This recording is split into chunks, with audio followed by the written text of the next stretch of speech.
Every creature you will ever see on this channel is running out the clock.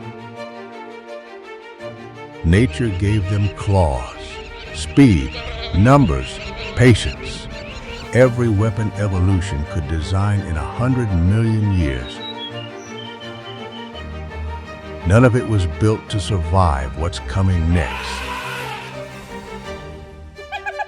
The deadliest predator on this planet doesn't hunt with teeth. It hunts without even knowing it's hunting at all. Welcome to nature's wild moments, where every story ends the same unfinished way, still being written. Dawn breaks over the Serengeti. Before the sun reaches the horizon, the grass is still wet with dew, and the cold air carries the scent of earth and fresh blood.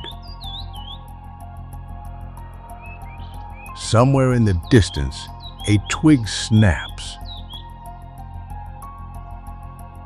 A startled call echoes across the plain, then suddenly falls silent. As the first light spreads, thousands of animals are already awake, scanning every shadow, every movement in the grass.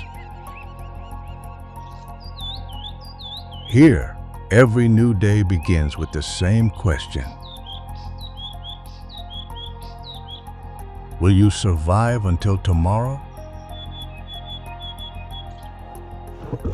From a distance, the Serengeti looks peaceful. But beneath its golden grass lies a world where every moment is a struggle to stay alive. Before we continue, take a moment to subscribe to the channel. Your support allows us to keep bringing you breathtaking stories from the wild. Now, let's step into one of the most unforgiving landscapes on Earth. Three lionesses lie flattened in grass, the exact color of their own hides, and not one of them is the strongest hunter on this plain. None of them need to be. This is a pride, and a pride doesn't work the way postcards suggest. There is no lone king carrying the weight of every kill. The real hunting engine here is female-led, built on lionesses who stay with the same pride their entire lives, raising cubs together, defending the same ground across generations, while males cycle through the throne every 2 to 3 years before a younger coalition arrives to take it. 300 feet away, a small herd of zebra grazes, tails flicking lazily at flies. They have no idea death is arranged around them in a precise crescent. One lioness blocks the forward escape. 2 more sweep the flanks, positioned to convert panic into a dead end rather than an open field. Black and white stripes aren't decoration. When the herd bolts as one, hundreds of overlapping patterns blur into a single confusing mass, making it nearly impossible for a single predator to isolate one target, judge its speed, or close the gap cleanly. That's the herd's defense. The pride's answer is to make the herd's defense irrelevant by attacking from 3 directions at once. A stallion lifts his head, ears rotate, nostrils test the wind. A few tense seconds pass. He drops his head again, not yet detected. The lead lioness explodes from the grass, 50 miles per hour within the first 3 strides, maximum speed from the very first burst. But that power holds for barely 200 yards before the window closes for good. Beyond that distance, the are already lost, regardless of effort. Dust erupts. The herd scatters in every direction at once, and for a moment there's nothing but chaos. But chaos here is opportunity for the two hunters already waiting on the far side of it. A second lioness cuts in from the flank. The zebra swerves hard, straight into the third position, already set. The strike connects. The zebra goes down in under 5 seconds, start to finish. A kill, but only 1 in 4 hunts on the Serengeti ends this way. The other 3 end in nothing but burned energy and an empty stomach, and no lioness beats those odds hunting alone. That single statistic is the entire reason this species lives in prides at all. Lions are the only big cat on Earth that hunts as a coordinated social unit, and a lioness working inside a 3-body formation succeeds far more often than one working solo. The difference between a pride that eats this week and one that starts to starve. Back at the den, cubs too young to understand any of this wait in the shade. Guarded by lionesses who aren't their mothers, about to eat from a kill made by females who share none of their blood. The pride raises young together. It defends ground together. It eats together, or everyone goes hungry together. There's no version of this system that works for just one lion at a time. The mane gets the photograph, dozing in the shade, while the real hunt happens elsewhere. The females get the kill. Strength out here was never about the single biggest body in the grass. It was always about how many bodies were willing to move as if they shared one mind, and that same lesson, coordination outperforming raw individual power, is about to repeat itself in a completely different predator, one that hunts with no numbers at all. No pride, no backup, no second chance if this goes wrong. A leopard moves through riverine thicket alone, the way it has hunted every single day of its life. Unlike the lion, this cat shares nothing. No coordinated flanks, no lionesses covering the retreat. Every hunt here rests on one body, one set of reflexes, one margin for error. Its coat does the first job before a single muscle moves, irregular dark rosettes scattered across a tawny base, a pattern that shatters its outline against dappled light and broken shadow. Not a solid shape anymore, just fragments, scattered pieces that a prey animal's eye struggles to assemble into anything dangerous. An impala grazes 40 feet away, head down, ears working overtime. The leopard has already closed half that distance without a single blade of grass, shifting out of rhythm with the wind. This is not speed. This is control. Each paw placed with total precision, weight rolled forward before it ever fully lands. At 20 feet, the leopard stops, freezes, muscles coiled tight enough to read the tension from 100 yards away. If there were anyone watching, there isn't. That's the point. The final rush covers the gap in under 2 seconds. A single leap, forepaws extended, claws already unsheathed before contact. The impala never completes its turn. A bite to the throat ends the chase in seconds. Precision replacing the brute wrestling match a lion pride would need 3 bodies to finish. But the kill is the easy part. What comes next decides whether this leopard eats tonight or loses everything to a rival twice its size. Spotted hyenas hunt this same stretch of riverbank. So do lions.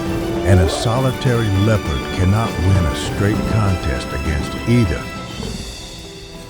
A carcass left on open ground draws scavengers within minutes, the scent of fresh blood traveling on the wind faster than the leopard can eat.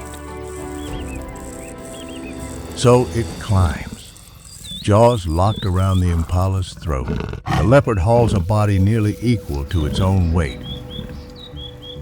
Straight up a tree trunk, claws driving into bark for grip, hind legs powering the climb one branch at a time.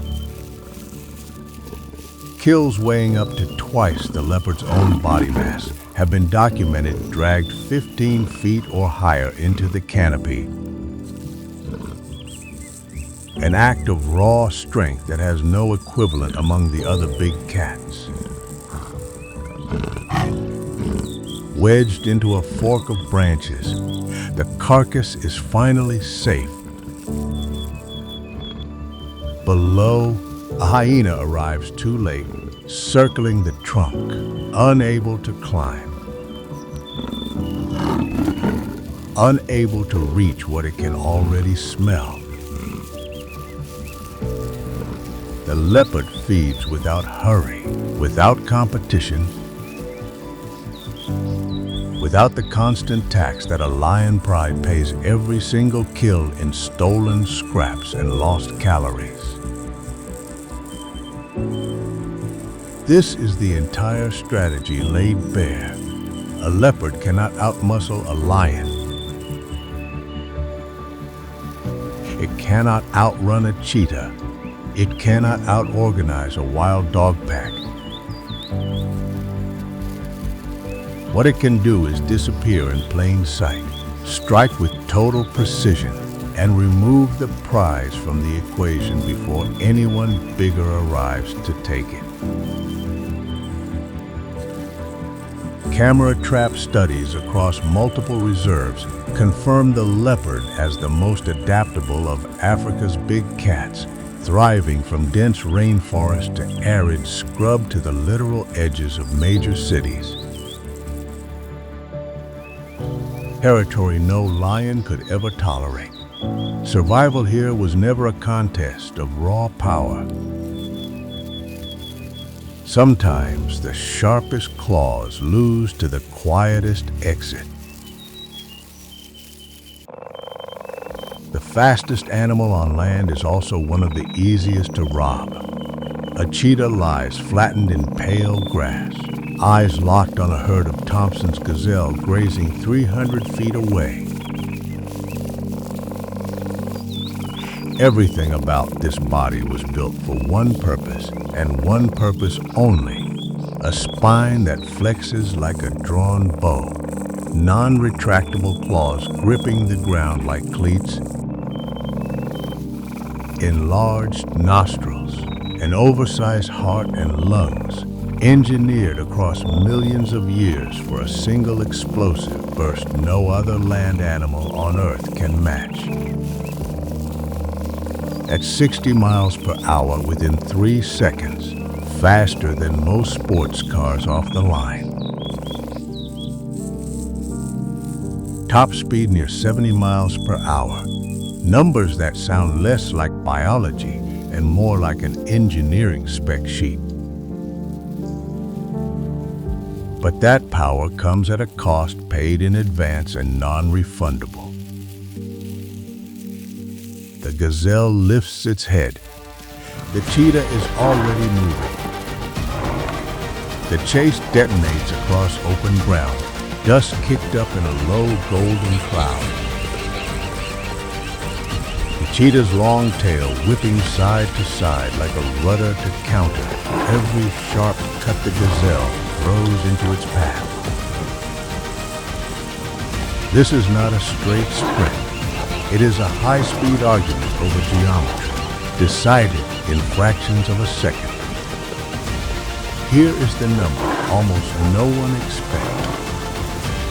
This entire chase can only last 20 to 30 seconds. Beyond that window, body temperature spikes toward dangerous levels, and the cheetah has no choice but to break off regardless of how close the prize might be. The gazelle cuts hard left. The cheetah overcorrects by inches, a gap that would mean nothing to a lion's raw strength, but means everything to a body this light, this specialized. Contact isn't made, the gazelle vanishes into the herd, and the cheetah slows, then stops, chest heaving, legs trembling under the sudden dead weight of exhaustion. Hunt success sits close to 50%, sometimes lower. Roughly one attempt in two ends exactly like this. Nothing, and the failures are not free. Each chase burns enormous stores of energy that must be rebuilt before the next attempt is even possible. Even when the hunt succeeds, the ordeal isn't over. A cheetah dragging down prey is, for the next several minutes, the single most vulnerable predator on the plain. Body overheated, muscles spent, breathing ragged. It has nothing left to defend a kill against anyone larger who happens to be watching. And someone is almost always watching. A spotted hyena can smell blood on the wind from remarkable distances. A lion needs only to follow the sound of a struggling gazelle. Cheetahs lose an estimated 10 to 15% of their kills to larger predators before they've had time to eat more than a few bites, sometimes losing the entire carcass within minutes of the kill itself. The cheetah cannot fight for it. That option was traded away generations ago for speed, for that 3-second burst to 60, for a body so light and so specialized that raw combat with a hyena or a lion simply isn't survivable. So it walks away, not out of weakness in the moment, but because that trade was made a long time before this particular gazelle ever ran. This is the price of being the best at exactly one thing: total mastery of speed and almost nothing left over for anything else. Fewer than 7,000 cheetahs remain in the wild today, a population squeezed by shrinking territory and a body built for a world with far more room to run. Extraordinary talent, it turns out, is never the same thing as invincibility. Somewhere behind that exhausted cheetah, the thief responsible for stealing kills like the one just lost is already closing in on a different meal entirely. And this time, it isn't stealing anything at all. A clan of 8 spotted hyenas moves through the grass at a steady trot, and every camera crew watching them makes the same instinctive assumption: scavengers, opportunists, the Savannah's cleanup service, arriving only after the real hunters have finished their work. That assumption is almost entirely wrong, and this hunt is about to prove it. The target is a mid-sized wildebeest separated from its herd by a few careless steps. The clan does not wait for it to die of natural causes. They fan out into a loose pursuit formation, and the chase begins on the hyena's terms, not as an afterthought to someone else's kill. Hyenas are not built for a single explosive burst away. A cheetah is.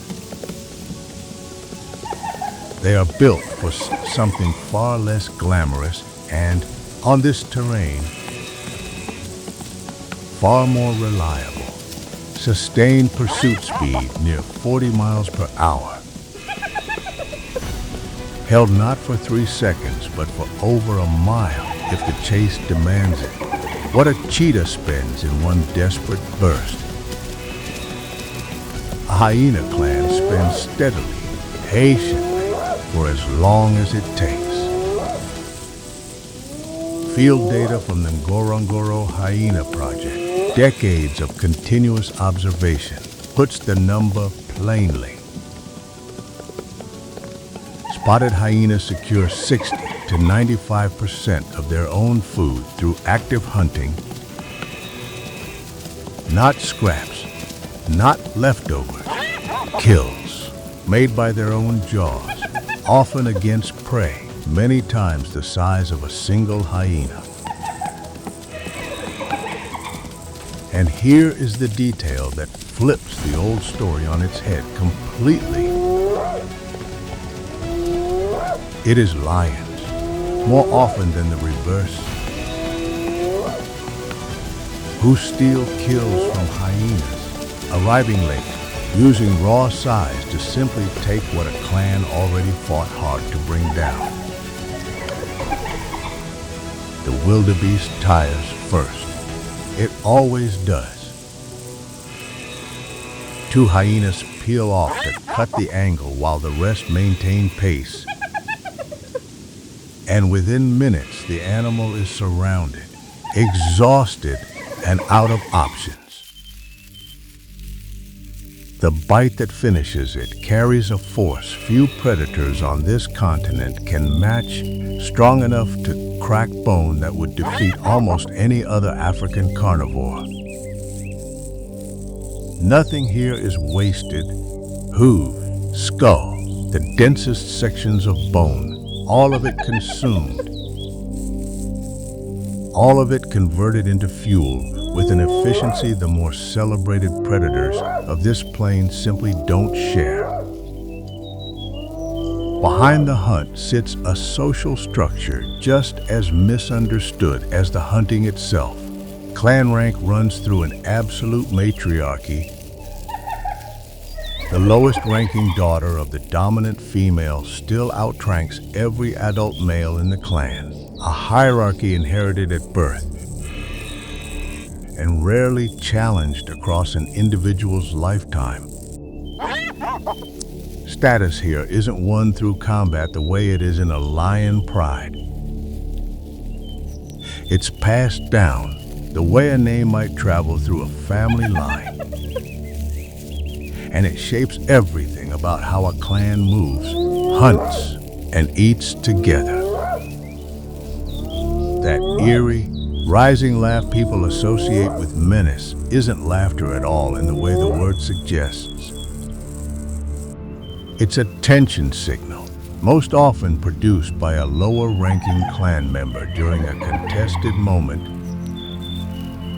One thread in a far larger vocal system that includes a long-range whoop capable of summoning distant clan members toward a kill from miles away.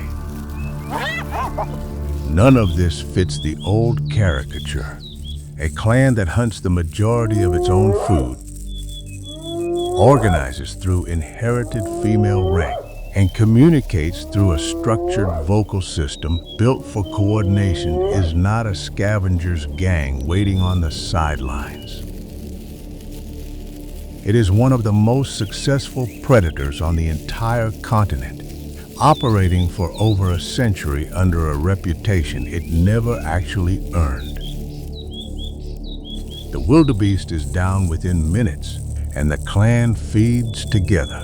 No chaos, no scramble, rank determining who eats first and who waits, exactly as it has for every kill before this one. Nature does not organize itself around the stories we tell about it. It only ever organizes itself around what actually works. And on this stretch of grass tonight, patience, structure, and an unglamorous body built for distance rather than a single burst of speed worked exactly as well as it always has. If the hyena clan proves that structure can outperform brute force, one more predator on this plain takes that same principle and pushes it further than any other carnivore in Africa. A pack of 13 African wild dogs moves through the bush at first light. And nothing about their approach resembles the ambush tactics of a lion or the raw endurance chase of a hyena clan. This is something else entirely, a hunting method built almost purely on communication. Before the chase even begins, the pack gathers in a tight cluster, heads low, a burst of sneezes passing between them. Researchers studying this behavior have documented something close to a vote. Once enough sneezes accumulate, the pack commits and moves out together. One of the closest things to a democratic decision recorded anywhere in the animal kingdom. The target today is an adult impala, fast, alert, and normally more than capable of outrunning a single predator. A single wild dog stands little chance against it. 13, moving in relay, are a different proposition entirely. The chase opens and the lead dogs push the pace hard, but not for long. Within a few hundred yards, they drop back and fresh dogs surge forward to take the lead. An unbroken relay that keeps the pack's pursuit speed near 44 miles per hour over distances that would exhaust almost any solo hunter on this continent. No single dog carries the full weight of the chase. That is the entire point. The impala begins to tire. Wild dogs don't need overwhelming speed or a single decisive ambush. They need only outlast, and the numbers back that patience up in a way few predators on Earth can match. An 80% hunting success rate, roughly 4 times higher than a lion prize, and unmatched by any other large terrestrial predator on the continent. The kill itself is fast and, by Savannah standards, almost merciful, over within seconds once the pack closes the final gap. What happens next is where this species separates itself from nearly everything else hunting on this plain. There is no dominant male claiming first rights. There is no scramble, no hierarchy enforced through aggression over the carcass. The pack shares the meal without contest, and that sharing extends far beyond whoever happened to make the final kill. Back at the den, pups too young to hunt wait with a handful of adults who stayed behind to guard them. When the hunting party returns, those adults are fed first, through regurgitation, a direct transfer of the morning's success to members who contributed nothing to this particular chase. The elderly, the injured, dogs recovering from wounds that would leave them starving in almost any other social carnivore. All receive a share. No member of a healthy pack is left to go without. This is not sentimentality. It is a survival architecture. Refined the same way a lion pride's coordination or a hyena clan's inherited rank were refined. Through generations of trial against a landscape that punishes anything less than total cooperation. Communication holds this entire system together. Wild dogs maintain contact through a range of vocalizations and body signals precise enough to coordinate a hunt across hundreds of yards of broken terrain without a single dog losing track of the pack's shape. Compare that to the solitary leopard forced to solve every problem alone. Or the cheetah, whose explosive gift comes bundled with a body too fragile to defend what it catches.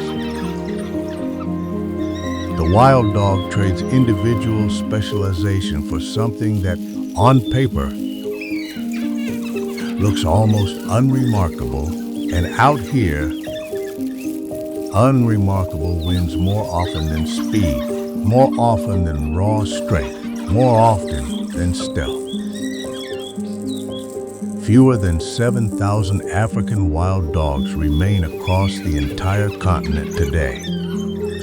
One of the rarest large carnivores in Africa, despite ranking among its most effective hunters, squeezed out by shrinking territory and conflict with the humans expanding into the open ground. This kind of cooperation was built for. 5 predators. 5 completely different answers to the same unforgiving question.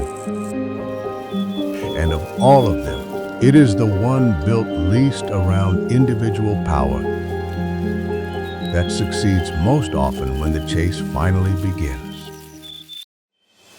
The sun climbs higher over the Serengeti, and the morning's 5 hunts have already written the same lesson 5 different ways. The lion answers with numbers, 3 bodies moving as one. A pride that raises its young collectively and eats collectively. Or not at all. The leopard answers with silence, a solitary hunter that never fights for what it can simply carry out of reach. The cheetah answers with velocity, a 3-second burst that no other land animal on Earth can match, and a body too fragile to hold on to anything it wins. The hyena answers with structure, an inherited hierarchy, and a bite force built for distance rather than a single explosive strike. The wild dog answers with trust, an 80% success rate built entirely on sharing a kill no single member could have taken alone. 5 bodies, 5 strategies, 5 completely different bets placed against the same unforgiving morning. None of them is the correct answer because there was never a single correct answer to begin with. A cheetah's speed would be wasted on a hyena's endurance chase. A wild dog's cooperative instinct would collapse inside a leopard's solitary, silent world. Every strategy on this plane is a precise fit for the exact pressures that shaped it, and not 1 degree more. This is the part every predator on this savannah already understands, long before any camera arrives to film it. Nature was never running an audition for the strongest contestant. It has never once rewarded raw power for its own sake. It rewards fit, the precise, unglamorous match between a body, a strategy, and the specific hand a landscape happens to deal it.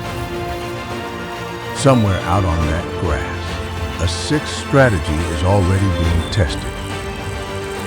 One that has nothing to do with speed or strength or numbers at all.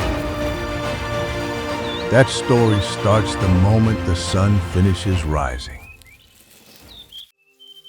The sun finishes rising, and the sixth strategy from this morning reveals itself in the last place anyone would look for one. It doesn't run 70 miles per hour. It doesn't hunt in packs. It doesn't even eat meat. It simply grazes at the edge of the tree line. And at first glance, it looks like nothing more than an ordinary antelope. One face in a herd of thousands scattered across this plain. Except it isn't one face, it's dozens. Somewhere on this same stretch of Africa, a springbok is mid-leap, all four legs rigid beneath it. A greater kudu stands motionless in dense bushveld, spiral horns nearly invisible against the tangle of branches. A gemsbok crosses open desert where no water has fallen in weeks. A wildebeest moves shoulder to shoulder inside a herd numbering in the hundreds of thousands. Same broad category, same basic blueprint of hooves, horns, and grazing teeth. And yet almost nothing else about them matches. Here is the question this next chapter exists to answer. Why does one single evolutionary starting point end up producing dozens of wildly different solutions? Each one shaped by a different corner of the same unforgiving continent? Start with the most common answer first, because on this plain, common is its own kind of survival strategy. A herd of impala moves through open woodland at dawn.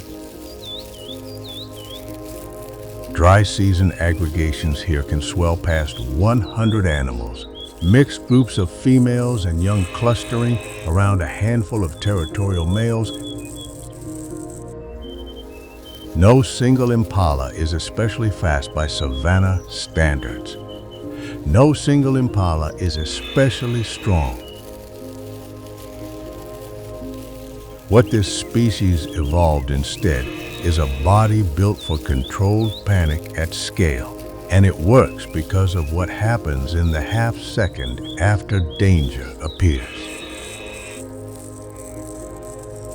Impala rank among the most heavily targeted herbivores on the continent, hunted by lions,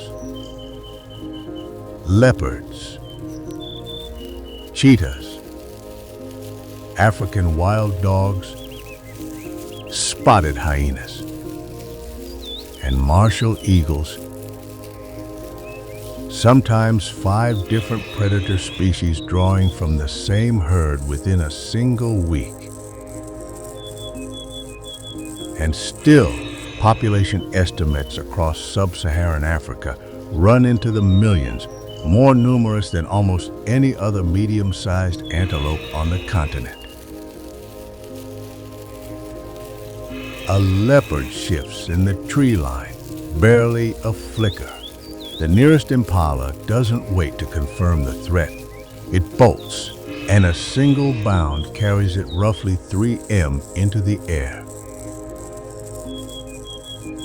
Sometimes clearing 10 m in horizontal distance in one leap legs snapping rigid, spine arched mid-flight.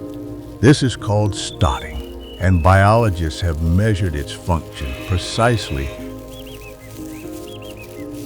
It is a direct signal to the predator, an honest advertisement of cardiovascular fitness that a weakened or injured animal simply cannot fake convincingly. For a predator already committed to an expensive, oxygen depth-fueled chase, that signal changes the math.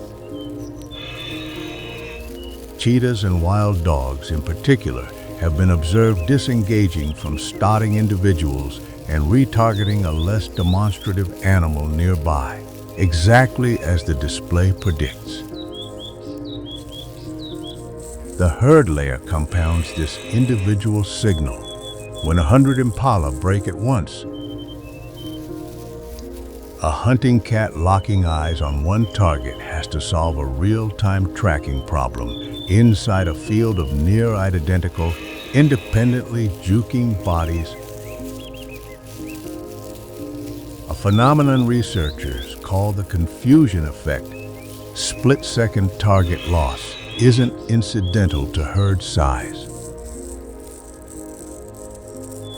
It's the mechanism the herd size exists to produce. Impala also carry a tool most viewers never notice. Metatarsal glands on the lower hind legs release a distinct scent with every stride during a panic flight, laying an invisible trail. Scattered animals, separated from the group in the chaos of a chase, use that scent corridor to relocate the herd within minutes rather than wandering exposed and alone through open country.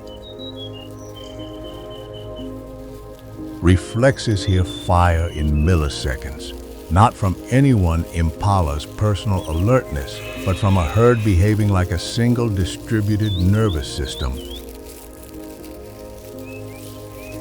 A snort or alarm bark from an animal at the group's edge propagates outward almost instantly, and the response, near simultaneous scattering in multiple directions, is close to impossible for a lone predator to fully counter regardless of skill. This is a strategy built on volume, not individual excellence, and its cost is built into the arithmetic. Some impala in every scattering herd get caught. Camera trap studies across reserves like Kruger and the Serengeti consistently show impala as the single most frequently recorded kill species for leopards and wild dogs alike. The strategy was never designed to save every individual. It was designed to guarantee that the herd and the species persists regardless of which individuals don't make it home. Not every antelope on this continent solves survival this way. A few hundred miles south, in country far drier, far more exposed, and offering nowhere to hide inside a crowd, another antelope arrived at almost the opposite answer. Built not on numbers at all, but on a single, near-theatrical piece of deception performed alone. Kalahari scrubland offers almost nothing to hide behind. Sparse grass, scattered thorn bush, a horizon that stretches flat and exposed in every direction. A springbok cannot rely on a crowd here the way an impala does further north. When a cheetah locks onto it, there is no confusing wall of 100 identical bodies to disappear into. So it does something stranger instead. It bounces. The behavior is called pronking, a stiff-legged, near vertical leap that can carry a springbok 2M into the air. All four legs held rigid together, back arched, head down, performed repeatedly in a row, rather than as a single burst like an impala's start. A long fold of skin running down the spine peels open mid-leap, flashing a crest of stark white hair that's invisible when the animal is calm and impossible to miss the instant it starts bouncing. Researchers studying this display have landed on the same conclusion reached with impala starting: an honest signal of physical condition aimed squarely at the predator deciding whether to commit. A springbok capable of repeated 2M vertical leaps, while a predator closes distance, is not an animal running on empty. Chasing it is a poor trade of energy for a hunter that may only get one real attempt before overheating. But pronking is only the opening move. What makes the springbok genuinely unusual is what happens once a real chase begins. Sustained running speeds near 88 kilometers per h have been recorded over open ground. But the number that matters more is the incoherence of the path. A pursued springbok rarely runs in a straight line. It cuts, doubles back, and changes plane mid-stride in patterns that look almost designed to waste a predator's carefully budgeted burst of speed on wasted lateral movement rather than closing distance. For a cheetah, whose entire hunting strategy depends on a short, precisely aimed acceleration window, that unpredictability is expensive in a way raw impala numbers never quite are. There's no herd to get confused by here. There's just one animal refusing to commit to anything a predator can plan around. Springbok also carry an adaptation built directly for the terrain they've chosen. They can go extended periods drawing most of their moisture from vegetation alone, tolerating some of the driest range of any medium-sized African antelope, territory too harsh and too exposed for species that depend on herd density or dense cover to survive. Historic accounts from the 19th century describe springbok treks, mass movements once numbering in the hundreds of thousands, sweeping across the arid interior after seasonal rains.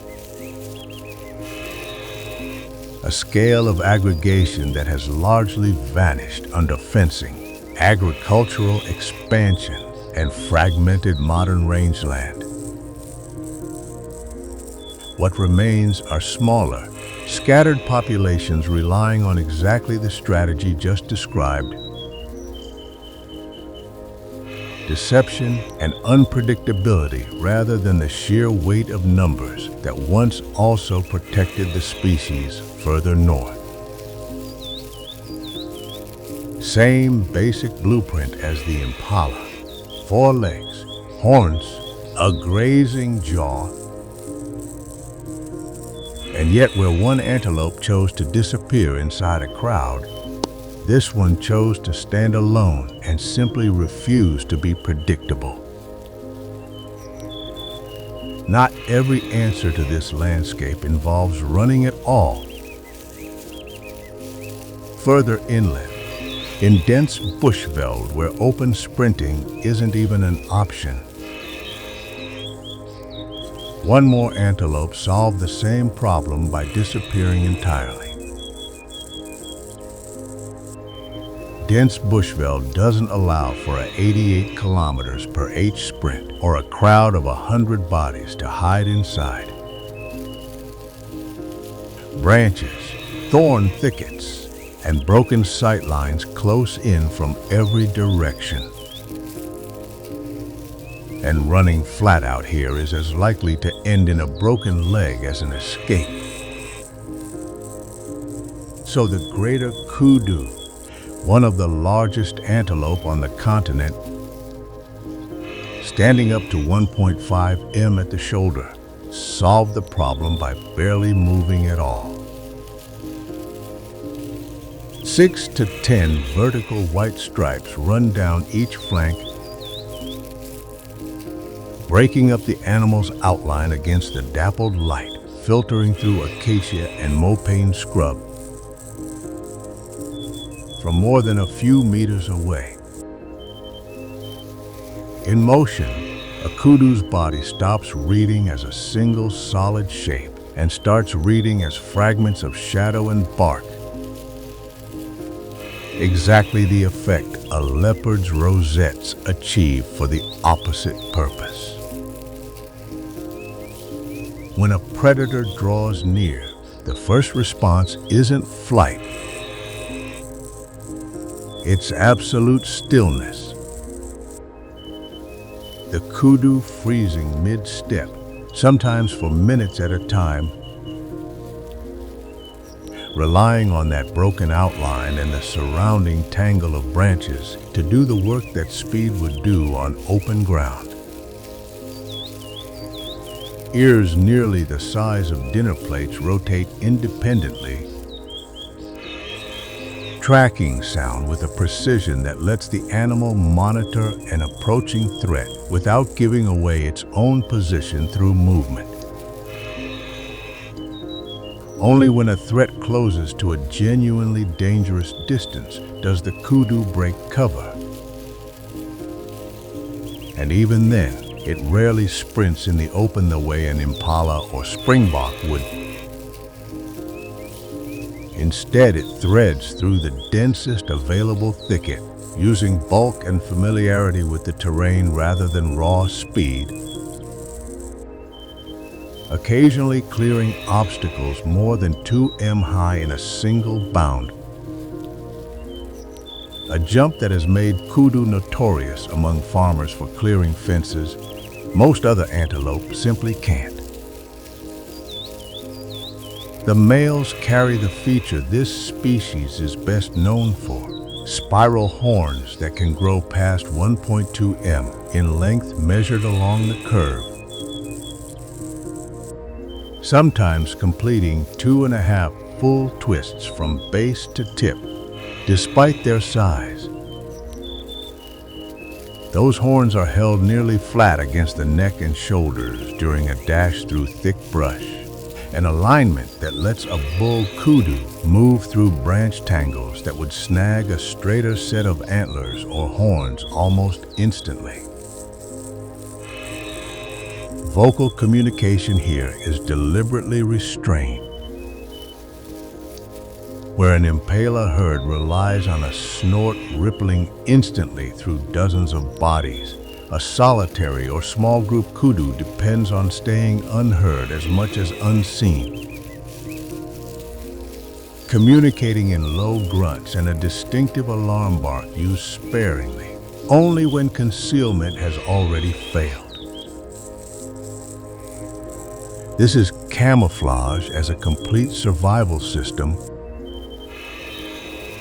not a passive trait, but an active strategy built around stillness, restrained sound, and a body designed to vanish into visual noise rather than outrun it.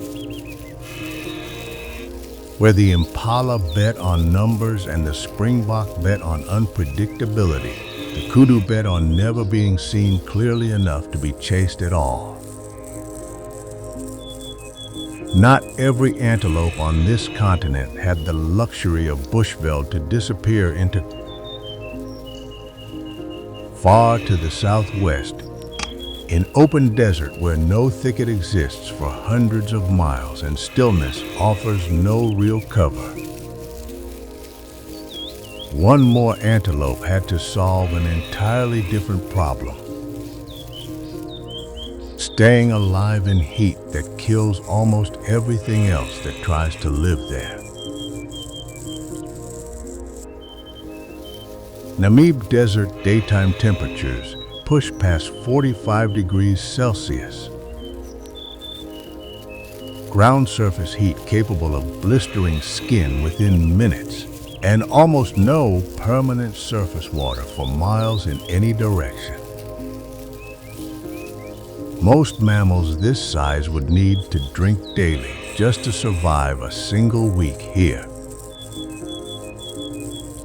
The oryx, also known as the gemsbok, does something that sounds, on paper, biologically impossible.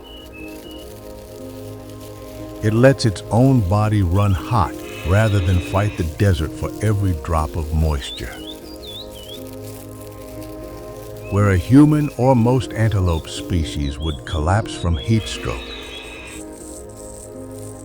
once core temperature climbs a few degrees above normal, an oryx can tolerate a body temperature rising to roughly 45 degrees Celsius without organ damage, effectively banking heat during the hottest hours rather than burning water reserves, trying to sweat it off. That single trade-off, tolerating heat instead of resisting it, cuts the animal's water requirements dramatically compared to almost any other desert-dwelling herbivore its size. The real engineering sits just behind the skull. A dense network of fine blood vessels called the carotid rete intercepts blood heading toward the brain and cools it against a separate stream of blood returning from the nasal passages. A natural heat exchanger that keeps brain temperature several degrees below the rest of an overheating body. The organ that can least afford to overheat stays protected even while the rest of the animal effectively runs a fever by design. Moisture itself comes almost entirely from vegetation. Oryx have been documented surviving on succulent plants, wild melons, and even morning condensation on leaves, going extended stretches, sometimes weeks, without visiting standing water at all. Territory that simply isn't survivable for antelope built around the impala or kudu model. The coat plays its own role in this system. A pale, sand-toned body reflects a significant share of incoming solar radiation, while sharply contrasted black facial markings and leg stripes, strikingly different from the kudu's blending stripes covered a moment ago, aren't for camouflage at all. Against the near-uniform desert horizon, those bold black and white patterns are thought to function as a long-range signal between oryx,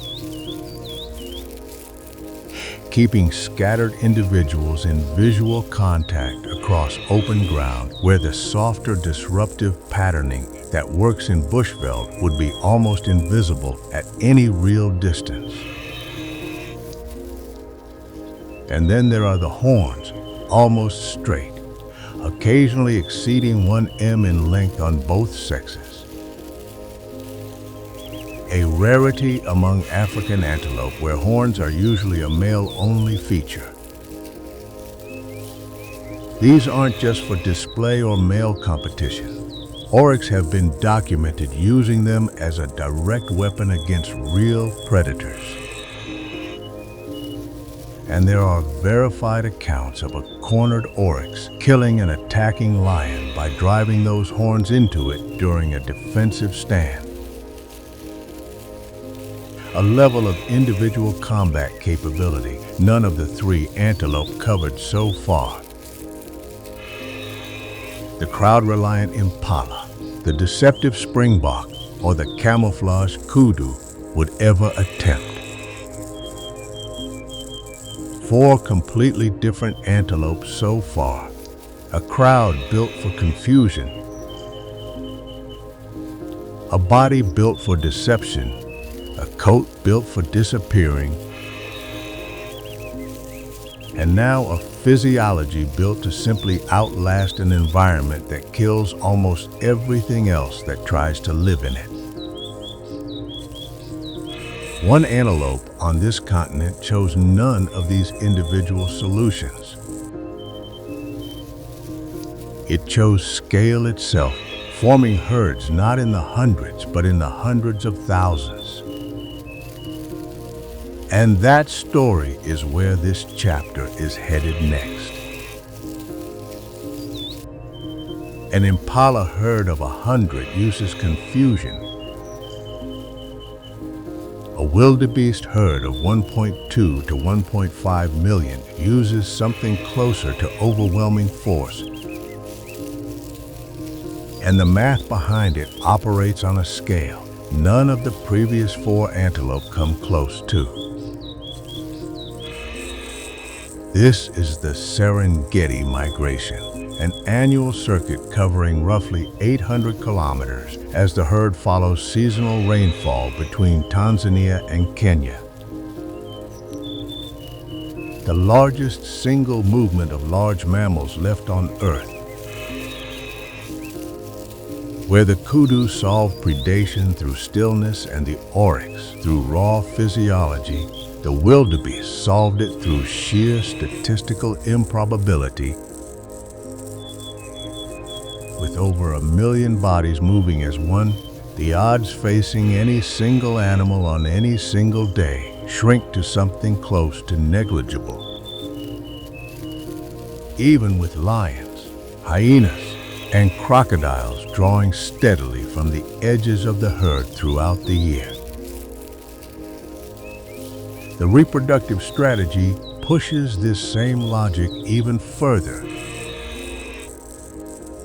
Roughly 80% of calves are born within a synchronized 2 to 3 week window each year, meaning close to 500,000 calves can enter the world in the same narrow stretch of time.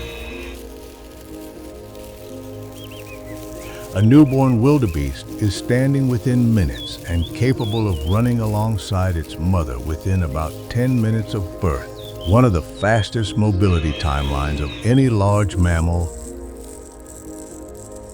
Synchronized birth isn't a coincidence of timing. It's the same confusion through numbers principle covered with the impala.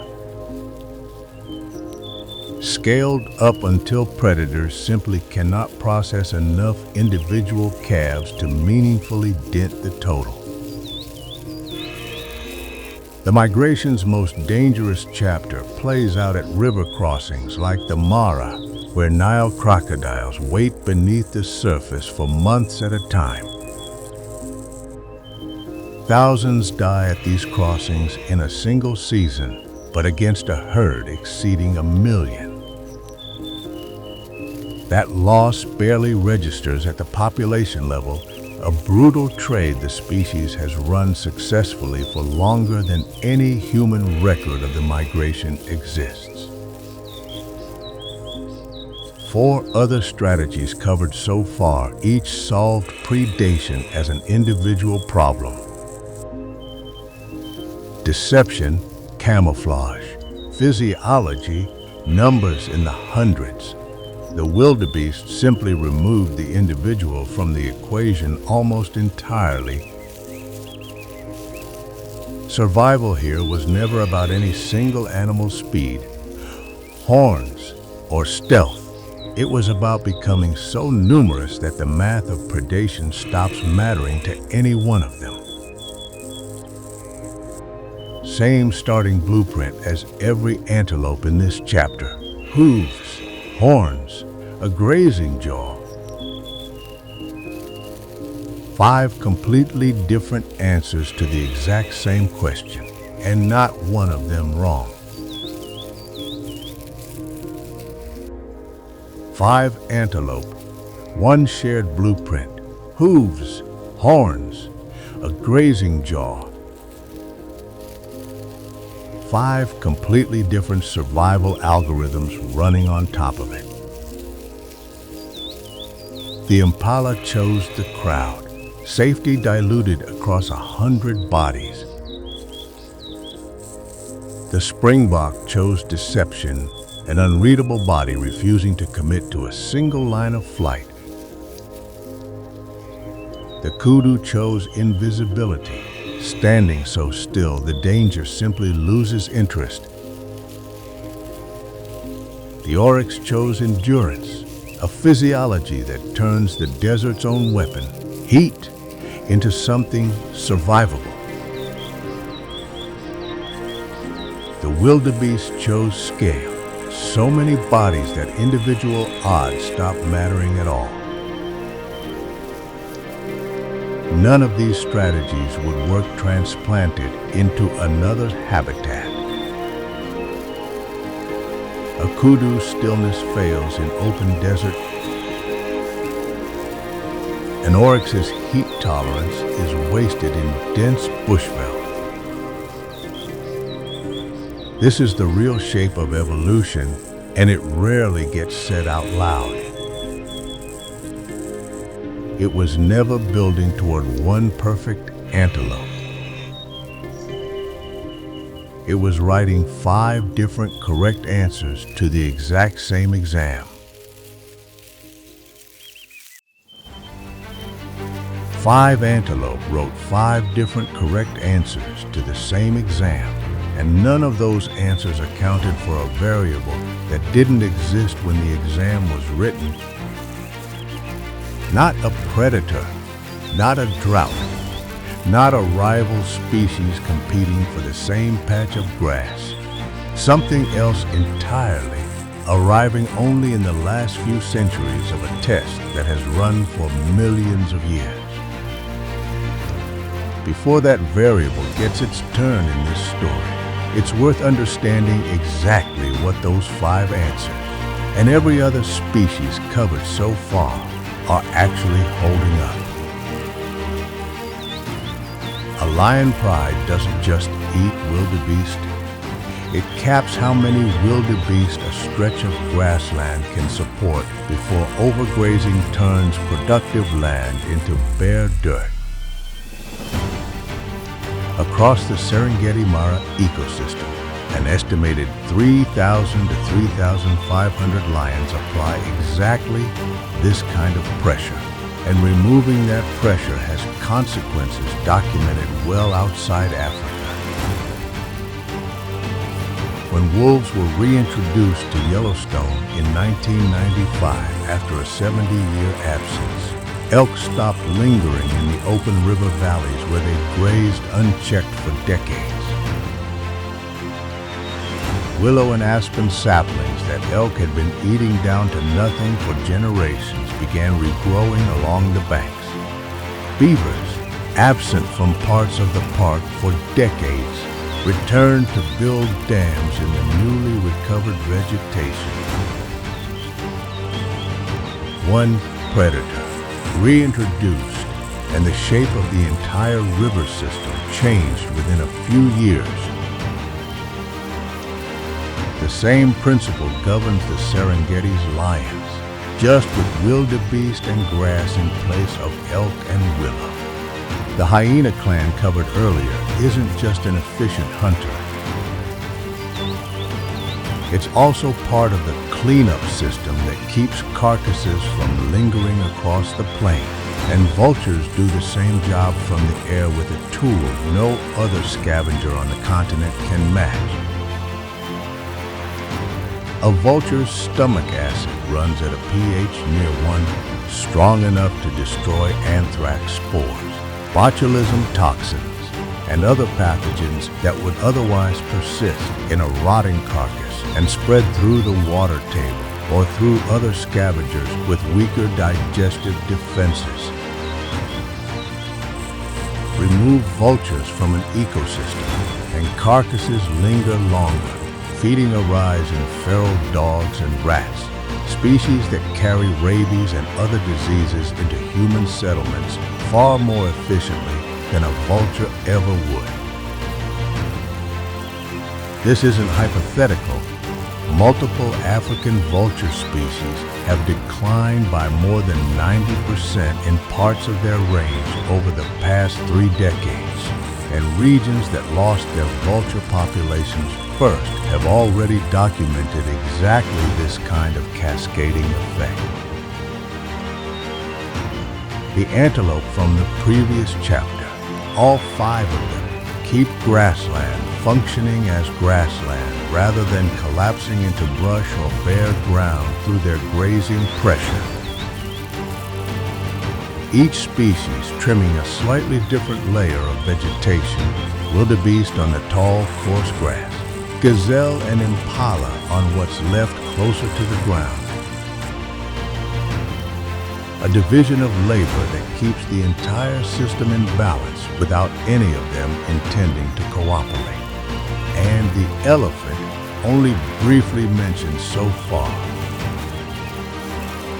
may be the single most consequential architect on this list. A single herd moving through dense bush physically clears paths that dozens of smaller species then use as travel corridors for years afterward. Elephants dig into dry riverbeds with their trunks and feet during drought, reaching groundwater a few feet below the surface. And those excavated wells become water sources for everything from monkeys to birds to the very predators that occasionally hunt elephant calves. Remove the elephant from an ecosystem and dense woodland encroaches. Water access shrinks, and dozens of species that depend on elephant-cleared paths and elephant-dug wells lose access to resources they never had to work for themselves. Every species covered in this story so far: the lion, the leopard, the cheetah, the hyena, the wild dog, all 5 antelope, the vulture, the elephant occupies a specific position in a structure that took millions of years to balance. None of them designed that structure on purpose. It emerged the same way each antelope's individual strategy emerged, through relentless trial against consequence. Repeated across more generations than any human record can meaningfully count. Now for the variable that exam never accounted for. Poaching removes an estimated 20,000 elephants from the African continent every year. Killed almost exclusively for ivory that will never return the tusk's true function, tools for digging water and stripping bark. Back to the ecosystem that built them across 6 decades of a single elephant's life. That number has held roughly steady for over a decade, despite international ivory bans, driven by demand that international law alone hasn't managed to eliminate.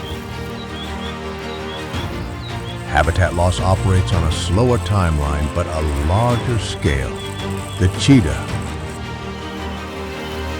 already the most physiologically fragile of Africa's big cats from the trade-offs covered earlier. has lost an estimated 90% of its historic range across the continent, squeezed into fragmented pockets of protected land, surrounded by agriculture and expanding settlement. A species built around 70 miles per hour sprints needs enormous, unbroken territory to make that speed useful at all. And unbroken territory is exactly what's disappearing fastest. The African wild dog, the cooperative hunter with the highest success rate of any large predator on the continent, has fared even worse. Fewer than 7,000 remain across all of Africa today. A population collapse driven less by any single cause than by a combination of shrinking range, disease transmitted from domestic dogs at the edges of expanding villages, and direct conflict with livestock farmers who lose animals to a species built to hunt in coordinated packs. Fences and roads cut through migration routes that took species like the wildebeest and zebra millennia to establish through pure trial and error. Parts of Botswana's veterinary cordon fencing, built originally to separate wild and domestic cattle and control disease,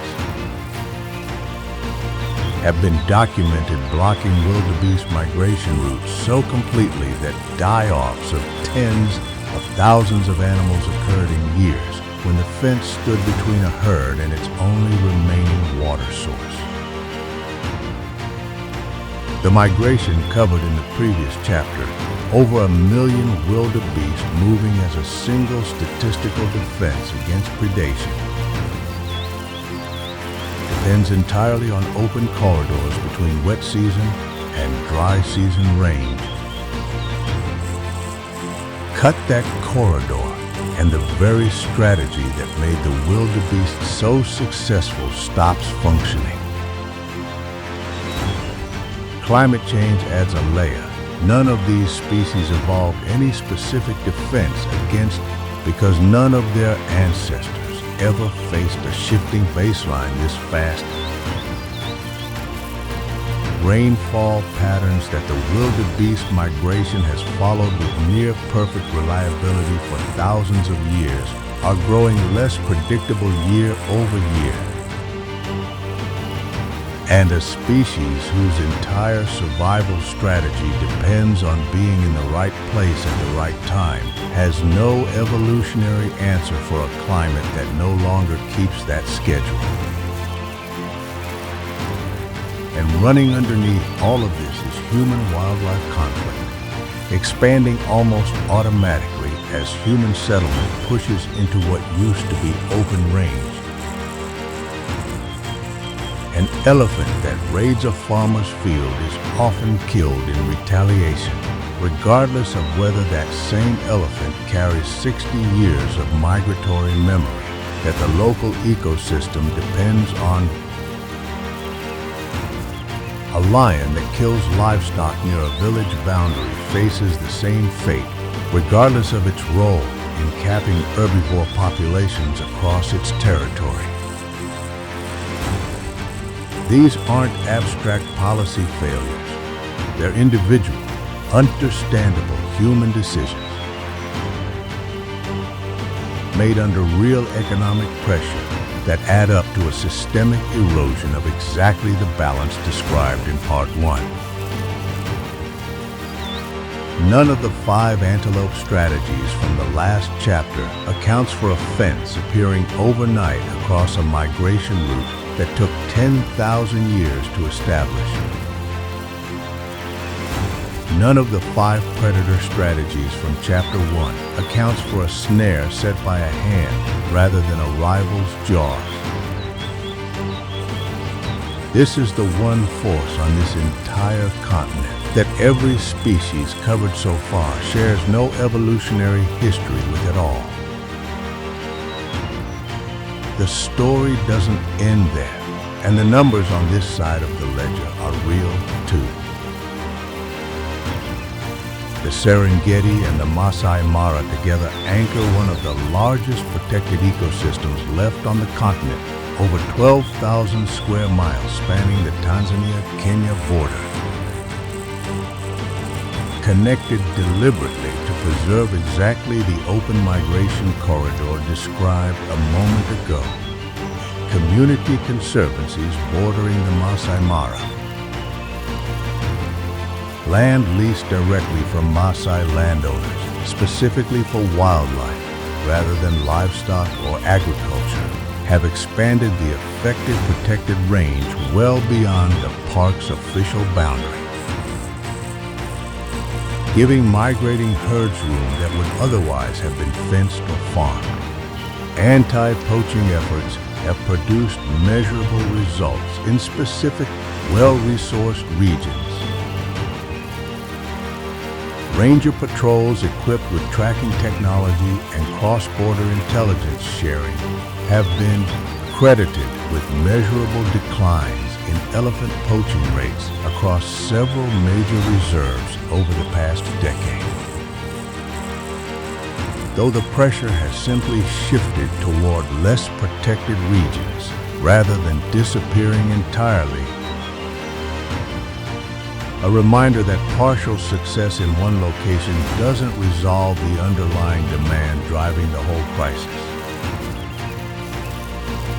Population recovery stories exist too, and they matter because they prove the trend isn't fixed in one direction.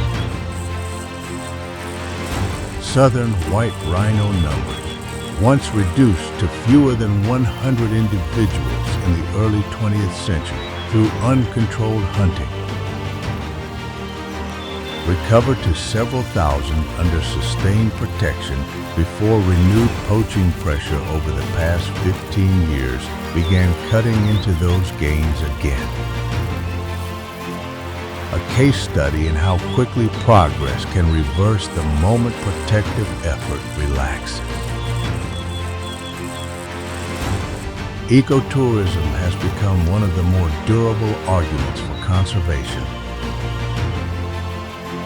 Not because it's sentimental, but because it's economic. Wildlife-based tourism generates billions of dollars annually across East and Southern Africa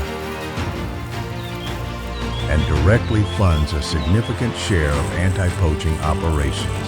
Conservancy lease payments to local communities, and park infrastructure that would otherwise have no funding source at all. A live lion, photographed by tourists across its lifetime, generates dramatically more sustained revenue for surrounding communities than the same lion could ever generate through any single transaction tied to its death. That economic reality, more than any purely ethical argument, has done more than almost anything else to align local incentives with conservation outcomes over the past 2 decades. None of this erases the numbers from Part 2. Elephant poaching hasn't stopped. Wild dog populations haven't recovered. Migration corridors that are already fenced don't reopen just because a different corridor nearby is now protected. But every one of these efforts proves the same underlying point. The damage in Part 2 wasn't inevitable, and where sustained effort and real resources have been applied, the trend has bent, sometimes only slightly, but measurably in the other direction. Across millions of years, nature built an ecosystem in which every species held a specific load-bearing role. The lion capped the herds. The hyena and the vulture cleaned what the lion left behind. 5 different antelope kept the grassland itself functioning as grassland. The elephant cleared the paths and dug the wells that dozens of smaller species never had to build themselves. Remove any single link, and the rest of the chain doesn't collapse instantly, but it does begin to fail, slowly, the way Yellowstone's rivers began eroding the moment the wolves disappeared and only began healing again decades later. Once they returned, humanity is the only species on this entire plain capable of altering that balance at a continental scale, and that fact cuts in exactly two directions at once. The same species capable of erasing 60 years of an elephant matriarch's memory with a single rifle shot is also the only species with the reach to fund a ranger station, negotiate a conservancy lease, or close a fence line before an entire migration route disappears for good. None of the animals in this story asked to be judged by any of this. The lion didn't build a pride to make a point about cooperation. The wildebeest didn't evolve synchronized birth to teach a lesson about numbers. Every strategy covered across these three chapters simply is refined over a time scale longer than any single human institution has existed, indifferent to whether anyone was ever watching.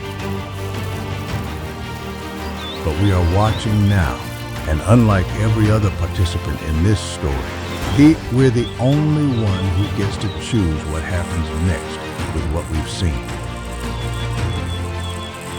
Protecting wildlife was never only about saving species already teetering on the edge of extinction. It's about preserving the shared foundation underneath all of it. The same water cycles, the same soil, the same climate stability that every human community depends on just as completely as the lion depends on the wildebeest, and the wildebeest depends on the rain.